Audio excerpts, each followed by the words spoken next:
तुळजापुरातील drugs प्रकरणातल्या आरोपींनी भाजपात प्रवेश केलाय। प्रवेशावरनं खासदार सुप्रिया सुळेंनी मुख्यमंत्री फडणवीसांना पत्र लिहिलंय। प्रवेशासंबंधी तातडीनं कारवाई करण्याची त्यांनी मागणी केलेली आहे। ड्रग्ज तस्करीला राजाश्रय मिळतोय हे पाहून चिंता वाटली असं सुप्रिया सुळे म्हणतात।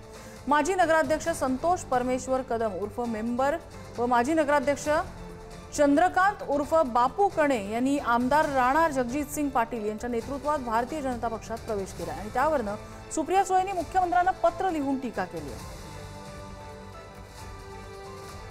वाले आहेत, माफिया आहेत, बुकी आहेत, यांच्यासाठी नवीन मशीन आणलेली आहे त्यांनी आणि त्या मशीनमध्ये ते घालतायत। जो अधिक ड्रग्स विकणारा असेल, ड्रग्स पोहोचवणारा असेल, ड्रगलर असेल, माफिया असेल, गुंड असेल, सर्वात मोठा गुंड आहे, त्याच्यासाठी सगळी मोठी मशीन 3 प्रकारच्या मशीन ठेवल्या आहेत भाजपने। त्याच्यात घालतात, बाहेर काढतात आणि त्यांच्यासाठी शुद्ध करून घेतात। आता काय जनाची नाही मनाची नसेल तर त्यावर बोलण्यात काय अर्थ आहे?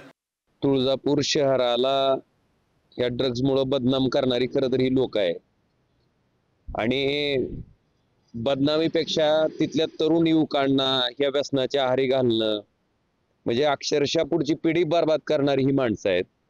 आणि अशा माणसाला जर एखादा पक्ष प्रवेश देत असेल, राजकीय आश्रय देत असेल, तर मी तुळजापूरच्या जनतेला आवाहन करेन की बाबा आता ह्या लोकांचा हिशोब करण्याची वेळ लवकरच तुमच्यावर आहे आणि तो हिशोब करत असताना आपली पुढची पिढी बर्बाद करणाऱ्या लोकांना आपण आपल्याला लोकशाहीनं जे शस्त्र दिलंय मतदानाचं त्याच्या माध्यमातून योग्य असा धडा शिकवणं गरजेचं आहे।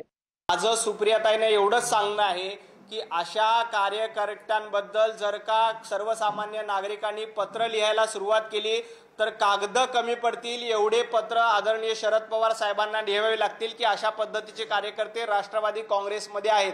आम्ही कुठल्याही आरोपीचं समर्थन करत नाही। या प्रकरणामध्ये कोणी दोषी असेल तर निश्चितपणे कारवाई केली जाईल, त्याला पाठीमागं घातलं जाणार नाही। परंतु आपला तो बाळू आणि इतरांचं कार्ट अशा पद्धतीची वागणूक बरी नाही, एवढंच मला सुप्रियाताईंना सांगायचंय।